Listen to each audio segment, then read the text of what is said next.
Ses 1-2-3. Niye de bizim herkes oturuyor da. Müslüman uyuma, kardeşine sahip çık. Müslüman uyuma, kardeşine sahip çık.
Filistin'e Allah yardım etsin, İsrail'in de Allah belasını versin.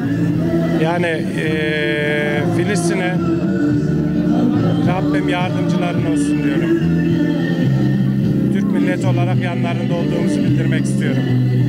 Birlik beraber olması zamanı, bu zaman birlik beraberlik zamanı. Yani Türk İslam'ının birleşme zamanı diliyorum. Filistinliyim. Şimdi biz üzülüyoruz. Bizim halkımız çok zor bir durumlar yaşıyor. Şu an rejim İsrail bomba atıyor her yerde. Pazarlara, okullara, hastanelere. O bizim için çok zor bir şey. Üzülüyoruz. Biz tek bir şey bekliyoruz. Destek olarak bizim halkımız şimdi acil bir ilaç istiyor, tıbbi malzemeler istiyor. O da istiyoruz yani. Çok ihtiyacımız var. Elektrik kesildi, internet kesildi. Ulaşım yok. Biz tek bir şey o da bekliyoruz yani. Başka bir şey yok. Biz gençlerimiz ve Müslüman olarak, Müslüman ülkeler olarak tek bir şey bekliyoruz. Her zaman bizi dua edin. Filistin'e bırakmayın. Filistin tek başına bırakmayın. Her zaman destek verin. Ya yıllardır devam eden zulmün artmış şekli oldu. Üzülüyoruz tabii.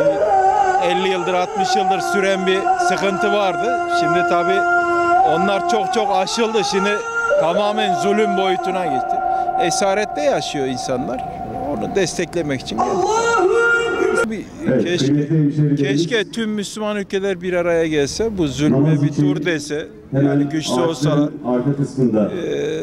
Onu istiyoruz, zulüm bitsin. Yani her şeyi Allah'tan bekliyoruz da biraz da bizim çabalamamız lazım. Bütün Müslümanlar için söylüyorum. Ben Iraklıyım. Filistin zaten kardeşimiz bir ülke ve biz Çorum'dan buraya kadar geldik çünkü Filistin bizim bir kardeşimiz bir ülke ve her zaman Filistin kardeşimiz olarak kalacak bir ülke yani. Herkes destek vermesi gerekiyor yani çünkü Filistin Müslüman bir ülke ve herkes destek vermesi gerekiyor şu an. Benim bir Iraklı olarak her zaman ve ölüme kadar Filistin yanında kardeş olarak destek vereceğim. Onun için çok üzgünüz. Allah'ım yardımcıları olsun. Elimizden ne gelirse yapmaya hazırız. Allah ne türlü yardım gerekiyorsa bulunulur yani. İnşallah savaş olmaz bir daha. İnşallah Allah'ım yardımcıları olur.